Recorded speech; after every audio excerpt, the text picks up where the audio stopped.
साथियों, आप सभी का वेलकम है आप सभी के इस प्यारा सा चैनल एल्टू भैया पर। तो साथियों, आप सभी का सबसे पहले एल्टू भैया पर जुड़ने के लिए दिल से शुक्रिया। देखेंगे साथियों, जो भी स्टूडेंट मौलवी की परीक्षा 2023 में देंगे उनके लिए काफ़ी इम्पोर्टेंट ये क्लास होने के लिए जा रही है।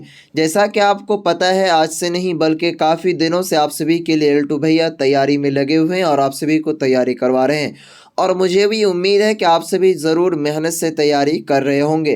तो साथियों, इससे पहले उर्दू का P1 यानी कि पार्ट 1 वीडियोस अपलोड हो चुकी है। अब ये आप सभी का पार्ट 2 वीडियोस है। यानी कि साथियों, जो भी स्टूडेंट मौलवी की परीक्षा 2023 में देंगे उनके लिए ये VVI यानी कि वेरी वेरी इंपॉर्टेंट क्वेश्चन है। ऑब्जेक्टिव एंड सब्जेक्टिव भी आपको इसमें देखने को मिलेगा। ऐसी बात नहीं है कि साथियों ओनली फॉर सिर्फ ऑब्जेक्टिव लिखा हुआ तो ऑब्जेक्टिव ही, इसी के अंदर आपको सब्जेक्टिव भी है।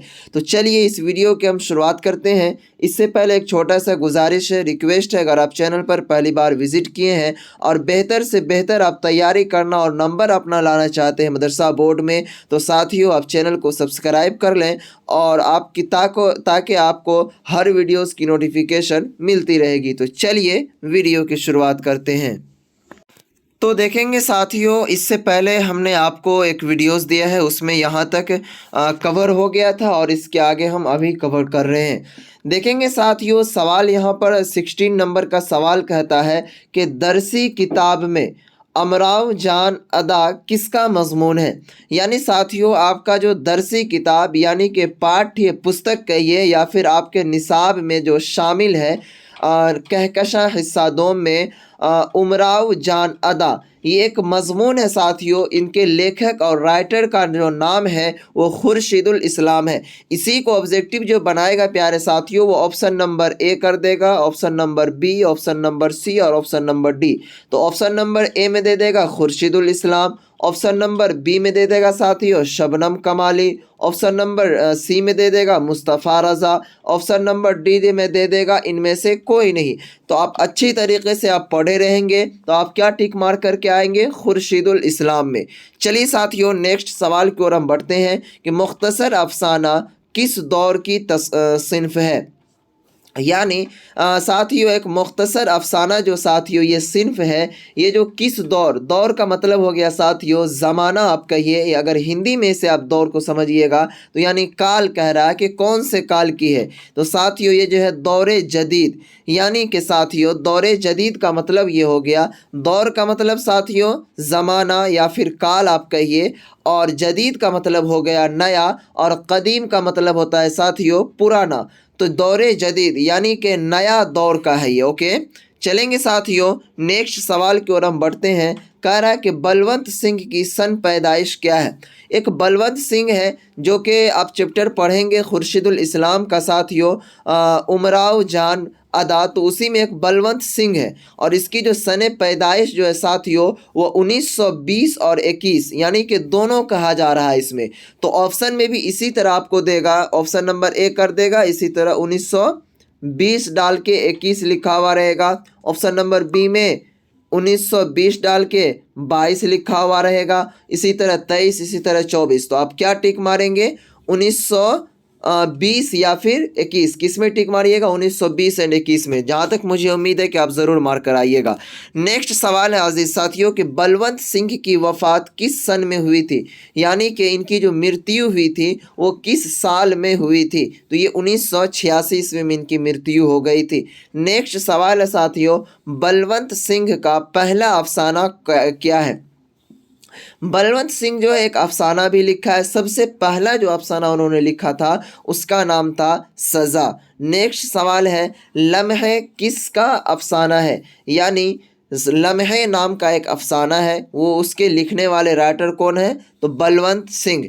नेक्स्ट सवाल है साथियों, अफसाना लम्हे का हीरो कौन है, तो रमाकांत। यानी कि साथियों अफसाना लम्हे यानी कि जब अफसाना लिखा जाता है उसमें हीरो हीरोइन एक्टर्स या फिर इस तरह उसका जो मेन किरदार रहता है, कैरेक्टर किनका रहता है, रोल, तो उसमें जो है रमाकांत नाम का कोई है, उनका है। चलेंगे साथियों, नेक्स्ट सवाल है कि कुर्रतुल आयन हैदर की पैदाइश कब हुई थी? तो साथियों कुर्रतुल आइन हैदर की पैदाइश 1927 ईस्वी में हुई थी। नेक्स्ट सवाल है अजीज साथियों कि कुर्रतुल आइन हैदर की वफ़ात कब हुई थी?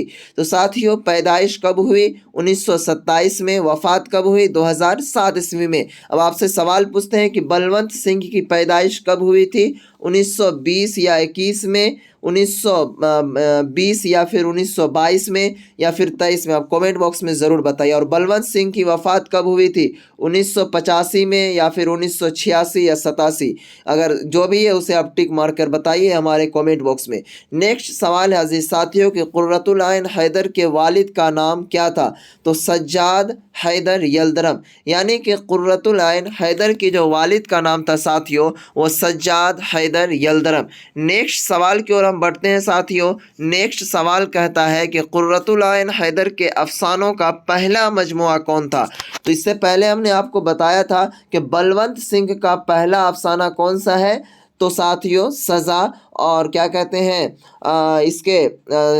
एक अफसाना है जिसका नाम है लम्हे, उसके लेखक कौन है? तो उसके भी लेखक बलवंत हैं। कुर्रतुल आइन हैदर के अफसानों का जो पहला मजमुआ है सितारों से आगे। नेक्स्ट सवाल है कि आग का दरिया एक अफसाना है, इसके मुसन्निफ कहते हैं लेखक को, यानी उनका क्या नाम है? तो कुर्रतुल आइन हैदर।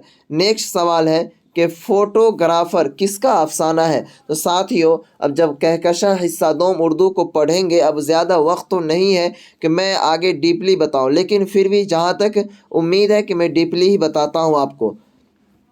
तो फोटोग्राफर नाम का एक अफसाना है, उनके लिखने वाले राइटर भी कुर्रतुल आइन हैदर है। नेक्स्ट सवाल है कि कुर्रतुल आइन हैदर के एतबार से हम जहाँ जाते हैं कौन सी चीज़ हमारे साथ जाती है? तो साथियों फना।